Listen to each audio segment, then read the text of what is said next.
प्रिय दर्शक बंधु नमस्कार।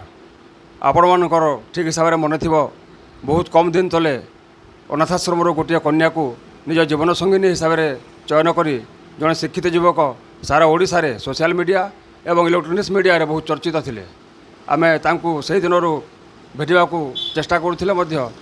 कर्म व्यवस्था जो साक्षात कर पारि नथिलु, किंतु आज से सुजोग आम पाखे आसी पहुँची आम पाखे आसी पहुँचीचु से संबंध में किसी कथा हवा। हेलो देवाशीष भाई, आपण विवाह बहुत बहुत शुभेच्छा और शुभकामना। धन्यवाद दादा। वर्तमान समाज रे चलुवा कन्या खोजा परंपरा सामाजिक परंपरा और प्रथा को भ्रूक्षेप न करी एभली एक चरम निष्पत्ति नेवा पछरे उद्देश्य कौन थिला? मुई से आश्रम रु बिहा गोटे निष्पत्ति नेबार गोटे कारण मुख्य कारण होचे आम जिते जगह भी ताने झील खोजवा के समाज रे जाऊँ ताने परिवार को खोजवा के तो से जगह मान को काना कहउछन जे जार घरे झीलटे अच्छे तो से माने कहउछन जे हम चाकरी चाकरी आके देमु ताने भल चाकरी करथवा कथा ता घरे भल संपत्ति बाड़ी थिबा कथा से जिनिस सब देखुछन। तो से मु दुई चार जगह बुली सारला परे देखली जे सब खाली चाकरी चाकरी कहउछन। तार परे मु भाबिली जे नहीं यार एक्चुअली समाज के गोटे सामाजिक काम करी समाज के गोटे गोटे पथ देखाबार अच्छे जेनटा कि आम सब बिजनेस वाले पिला मन अच्छा से रहीजे काना से जो खूब चाकरिया बिहा करबे तो सब बिजनेस वाले तो रहीजे नी। तो से गोटे जिनिस के नहीं मुझे भाई गोटे एंता अनाथ आश्रम झील गोटे बिहा हेले से जगह तो मुई निष्पत्ति नहीं हेन्ता झीलटे बिहा हेमी जेनटा कि समाज के गोटे पथ देखाबा बोली करी। अनाथाश्रम कन्या आनी बह हवाटा संपूर्ण निजस्व चिंता ना यहाँ पचर कहार उत्साह व प्रेरणा रही?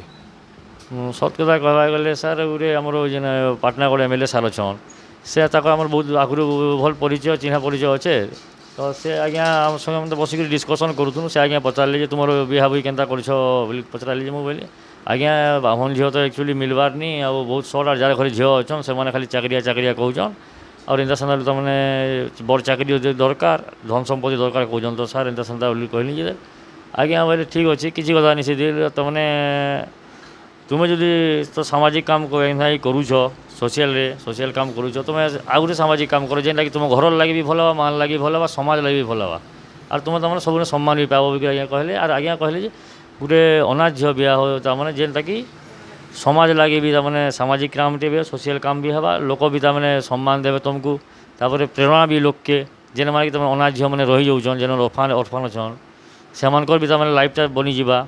बोले से आज्ञा मत सजेसन देले से मैंने पूरा पूरी साहाଯ୍य कले मत जेनटा कि आज्ञा ही सब मत बाट देखाले और आज्ञा ही ताने पूरा ठिकाना कहले जे पार्वतीगिरी गोटे आश्रम अच्छे से गोटे ब्राह्मण झील अच्छे आ से प्योरली orphan 6 दिन और तुम्हें सेनके जाओ तुम रिलेटिव नहीं कर जाओ देखा चुकी कर और आगे बढ़मा बोल आज्ञा बहुत हेल्प कले और सेनके जो रिलेटिव मैंने गले तापर ठीक ठाक कर आगे बढ़लु। एक महत् कार्य करने को से निश्चय भाई प्रेरणा जोगाई से साधुवादर पात्र निश्चय। तेरे ये निष्पत्ति नेवा पूर्व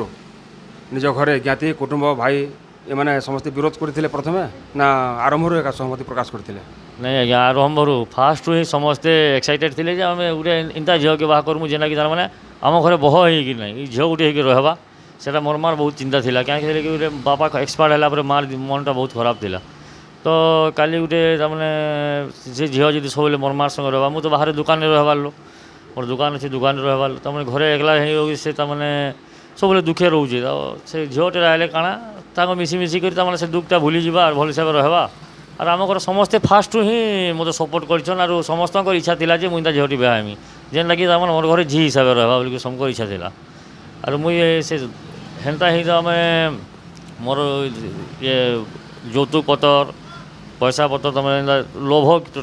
छुआ दिन नी न आज भी नी न मोर केवे हुए भी नी और लोग कहून जे तमें इतना गोटे अनाथ झील के बिहा हेले पैसा मिलसी इतना से लगे बिहा लगे जेन कह पूरा बिल्कुल मिथ्या कथा मत कौन प्रकार मुझे चाहबार भी नहीं सरकार मत कि मिलू बोली करी और मुझे आशा भी नहीं कर मत कि मिलबार भी नहीं आज तक से कथा मुझे जस्ट पचार चाहूली चापा गुंजन सृष्टि होची किसी अर्थ लोभर सरकारी सहायता लोभर से पदक्षेप नहीं प्रकृत सत्य ना मिथ्या? नहीं नहीं पूरा पूरी मिछ क्या मोर टोटाली मुझे से भावते से नॉलेज ही नाइन नॉलेज ही नाइन मीन किसी पाइबार भी नहीं और पाइबा के आस भी नहीं कर आप प्रकृत मिथ्या बोले केमी कहीपर जेहेतु सोशल मीडिया रे भाइराल भी होता जे से किसी आर्थिक सहायता पाई बोली से नॉलेजटा मोर तक नहीं आसबार क्या लगी बेले मुई से जिनिसटा जानी पूरा प्योरली तार मोर पाखे खबर भी नहीं आसबार और मुझे जानवा के भी नहीं चाहबार क्या समस्ते कहते कलेक्टर आज्ञा 50,000 टका देले बोल मत भी कहन किंतु सेटा प्योरली तार मैंने क्या दिखाई क्या दिखाई से मुझे तो बिल्कुल जानवर भी नहीं कहीकि ना पार्मी जे मोर पाई 50,000 टका बोल कही पार्मी ताहले ता मिथ्या हो पारे से ऊपर आम किसी कहीपर बर्तमान पर्यंत से आर्थिक सहायता आपण हस्तगत तो हो पारि ना मिल कि ना ता भी सन्देह नहीं सेटा तो किसी कहीहबनी सर कहीं कि समस्ते तमें मीडिया रे तुम से कलेक्टर सार गोटे से अनाथ झील बोलिक गिफ्ट करिछन तो से बाबद पैसा को मोर लोभ भी नहीं से जदि देइछन से झील बोले झील पाखे ही सारा रहा मोर तो आशा ही नहीं से पैसा क्या मत जेनटा दरकार था से जिन पाइली मुझे झीलटे तमें दरकार थी झील पाइलु घरे बहटे दरकार बह पाइलु सेतार थुआर बड़ संपत्ति किसी ना और मत आशा भी ना जदि आर्थिक लोभ जदि आपंकर था ताहले आपण एभली एक चरम पदक्षेप नहीं नथान्ते आम सामाजिक प्रथा को जो जानी यौतुक प्रथा चली से हिसाब से निश्चय विवाह करते से विश्वास तो मोर अच्छी ये बहुत बहुत धन्यवाद पात्र ताहले से समय तो आप पदक्षेप नेले बह कले सब ठीक है से बह को नहीं आप बर्तमान कौन चिंता करुँचे खुशी बहुत खुशी आज्ञा मु बिहा हबार आगु जिते खुशी थी बिहा पर बहुत खुशी जेहेतु मुई से झील के खाली देखी गोटे थर देखी तार संगे टाइम स्पेंड नहीं कर से घर के आसला पर तार संगे मिलामिशा कलापर आम कथबार्ता जब बहुत खुशी आज्ञा बहुत भल झील और बहुत ताकर सम्मान अच्छे और ताने मोर माँ प्रति भी ताकर बहुत आदर सब बोले माँ झी अच्छन दुख सुख रे मोर माँ के बहुत हेल्प ताने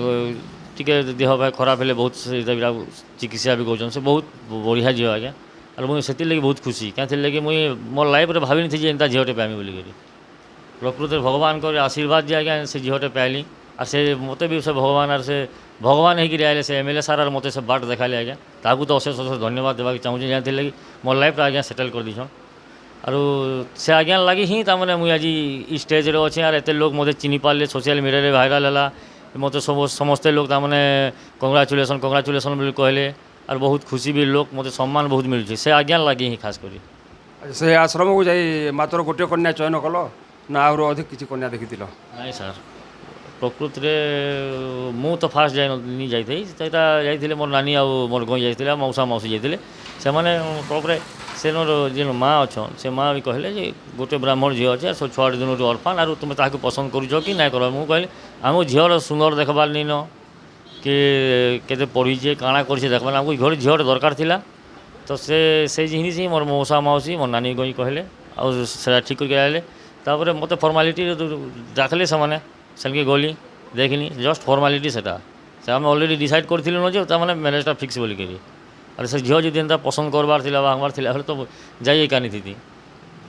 अनाथाश्रम कन्याटी आनी बह करवा आरंभ से निष्पत्ति निज मुंड भितर थिला ना प्रथम सामाजिक प्रथा अनुसार बाहर झील देखा देखी कर गोटे दी जगह देखी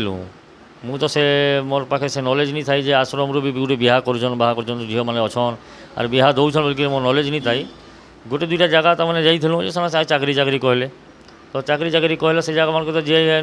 बंद है तारपर जिते मतलब एमएलए सार मोर संग डिस्कसन कले आज्ञा जो सजेसन देले मुझे भावी ना यहाँ ही राइट चॉइस और सेनके ही सेनुका बिहामी क्या सर गोटे पुण्य काम भी है और सामाजिक काम भी है और समाज के नुआ बाट देखाबार गोटे उदाहरण भी है क्या लगी सब बहुत पिला इंता अच्छा बिजनेस करुन समस्त तो चाकरी नहीं करवा और जो चाकरिया चाकरिया बोले तो पिला माने अविवाहित रही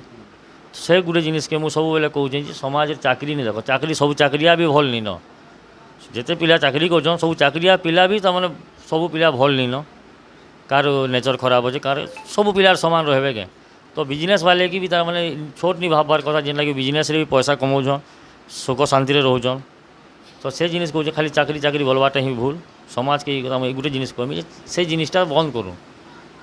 अर्थ नुहे मनुष्यर गुण चरित्र ही तार सर्वश्रेष्ठ संपत्ति यह कहना चाहूँ आज्ञा आज्ञा पूरा पूरा पूरी सत कथा है सर जहाँ पाखे अर्थ थी तार गुण चरित्र जब खराब है से अर्थ तार किसी काम आसो ना कि नहीं सर कि ना कि गुण चरित्र जब ठीक थी किसी कम अर्थ थी से ठीक हिसाब से मैनेज करना पूरा पूरा पूरी खुशी रह सर आ पैसा था कि खुशी ना कि लाभ आज्ञा पैसा सत कथा अच्छा से झीलटा के खुशी विवाह को नहीं सी भी बहुत खुशी आज्ञा से भी भाव कहते मुझे एक्चुअली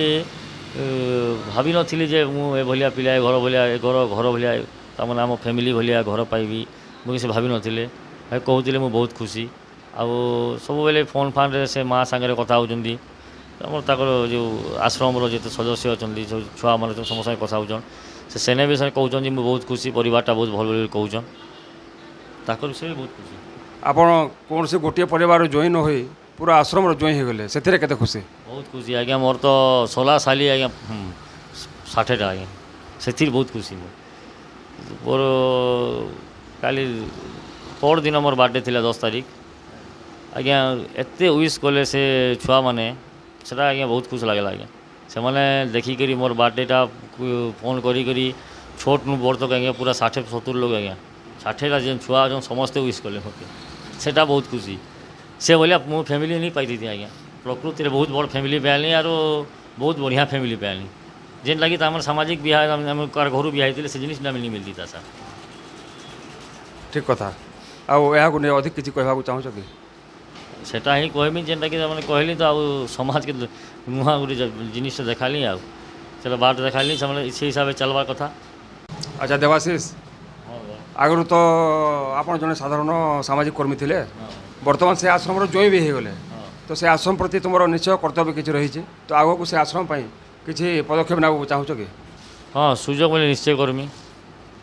ଇନ୍ତା ସୋସିଆଲ୍ କାମ ଯେତେ ମିଲ୍ବା ମୁଇଁ ସେ ସବୁ କର୍ମି ଏକା କାହିଁକି ସେ ଆଶ୍ରମ ହିଁ ମୋର ଇହାଦେ ସବୁ କିଛି ଅଛି ଆଉ ସେନେ ଜାଣା ବି ଦରକାର ସାହାଯ୍ୟ ଦରକାର ଜାଣା ହେଲ୍ପ ଦରକାର କୌଣସି ପ୍ରକାର ବି ମୁଁ କରବାର୍ ଲାଗି ପୁରା ପ୍ରସ୍ତୁତ ଅଛେ କନ୍ୟାଟିଏ ସିନା ଅନାଥ ଆଶ୍ରମରୁ ଚୟନ କଲ, ବାକି ଆମର ବିବାହଟା ସମ୍ପୂର୍ଣ୍ଣ ରୂପେ ସାମାଜିକ ରୀତିନୀତି ଅନୁସାରେ ହେଉଥିଲା ବୋଲି ମୁଁ ଜାଣିଛି, ଯାହା କେତେ ଦୂର ସତ? ପୁରାପୁରି ରୀତି ରିବାଜ ଏକା ପୁରା ସେମିତି ଏକା ଆମର ଯେଉଁ ସମାଜରେ ଯେମିତି ବିହା ହୁଏ ସେମିତି ଏକା ହେଲା ବନ୍ଧୁବାନ୍ଧବ ଜ୍ଞାତି କୁଟୁମ୍ବ ସମସ୍ତେ ଉପହାର ମାନେ ଦେଲେ ନା ନାହିଁ? ହଁ ହଁ ସମସ୍ତେ ବହୁତ ଖୁସ ସମସ୍ତେ ଆସିଥିଲେ ସମସ୍ତେ ପ୍ରେଜେଣ୍ଟ ବି ରହିଲେ ବହୁତ ଖୁସ ରହିଲେ ଦେବାଶିଷ ଭାଇ, ତୁମେ ତ ବିବାହ କରିନାହ, ବିବାହ ଆଳରେ ଗୋଟେ ନାରୀର ଜୀବନକୁ ଉଦ୍ଧାର କରିଛ ଏବଂ ତାଙ୍କ ନାମ ପଛପଟେ ଯେଉଁ ଅନାଥ ବୋଲି କଲା ମୋହରଟି ଥିଲା ସେ ମୋହରକୁ ଲିଭେଇ ଦେଇଛ, ସେଥିରେ ସେ କେତେ ଖୁସି ତୁମେ କେତେ ଖୁସି? ସେ ତ ବହୁତ ଖୁସି ମୁଁ ବି ବହୁତ ଖୁସି କାହିଁକି ଗୋଟେ ନୂଆ ଜୀବନ ଆମେ ଦୁଇ ଲୋକ ଆରମ୍ଭ କରିଛୁ ନୂଆ ଜୀବନଟା ଆରମ୍ଭ କରିଛୁ ସେ ଭାବିନି ଥାଇ ଯେ ମୁଁ ଗୋଟେ ବିହା ହେବି ବୋଲିକି ମୁଁ ବି ନି ଭାବିଥିଲି ଯେନ୍ତା ଝିଅଟେ ବାହା ହେବି ବୋଲିକରି ଆଉ ଆମେ ବହୁତ ଏକ୍ସାଇଟେଡ଼ ସେଥିର୍ ଲାଗି ବହୁତ ଖୁସି ସେ ବି ବହୁତ ଖୁସି ଆଉ ମୁଁ ବି ବହୁତ ଖୁସି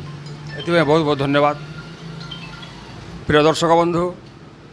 ବିବାହ କରିବା ତ ଏକ ସ୍ୱାଭାବିକ ସାମାଜିକ ପ୍ରକ୍ରିୟା, ନିର୍ଦ୍ଦିଷ୍ଟ ବୟସରେ ଉପନୀତ ହେଲେ ମଣିଷ ବିବାହ କରେ, ବିବାହ ସ୍ୱାଭାବିକ ପ୍ରକ୍ରିୟାରେ ହେଲେ କିଏ ଜାଣିପାରନ୍ତି ନାହିଁ, କିନ୍ତୁ ବେଳେବେଳେ ଏମିତି ଗୋଟିଏ ବିବାହ ସଂଗଠିତ ହୋଇଯାଏ ତାହା ଏକ ନିଆରା ହୋଇଯାଏ ଏବଂ ପରବର୍ତ୍ତୀ ପିଢ଼ି ପାଇଁ କିମ୍ବା ସମାଜ ପାଇଁ ଏକ ଉଦାହରଣ କିମ୍ବା ଆଦର୍ଶ ହୋଇଯାଏ। ଠିକ୍ ସେହିଭଳି ଏକ ବିବାହ ସମ୍ପନ୍ନ କରିଛନ୍ତି ଦେବାଶିଷ ଭାଇ, ସେଇଥିପାଇଁ ତାଙ୍କୁ ବହୁତ ବହୁତ ଶୁଭେଚ୍ଛା ଓ ଧନ୍ୟବାଦ ଏବଂ ତାଙ୍କ ପଛରେ ସେଇଥିପାଇଁ ଯେଉଁମାନେ ପ୍ରେରଣା ଏବଂ ଉତ୍ସାହ ଯୋଗାଇ ଦେଲେ ସେମାନଙ୍କୁ ମଧ୍ୟ ଅଶେଷ ଧନ୍ୟବାଦ।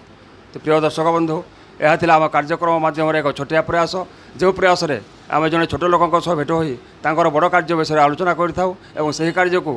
ଲୋକାଦୃତ କରିବାର ପ୍ରୟାସ କରିଥାଉ। ପରବର୍ତ୍ତୀ ସମୟରେ ଆମେ ପୁଣି ଜଣେ ଛୋଟ ଲୋକଙ୍କ ସହ ଭେଟ ହୋଇ ତାଙ୍କ ମହତ୍ କାର୍ଯ୍ୟ କିମ୍ବା ବଡ଼ କାର୍ଯ୍ୟ ବିଷୟରେ ଆଲୋଚନା କରିବୁ ଏବଂ ସେହି କାର୍ଯ୍ୟକୁ ଲୋକଲୋଚନକୁ ଆଣିବାର ପ୍ରୟାସ କରିବୁ। ସେତେଦିନ ପର୍ଯ୍ୟନ୍ତ ଅପେକ୍ଷା କରନ୍ତୁ, ସମୟ ଦିଅନ୍ତୁ। ନମସ୍କାର।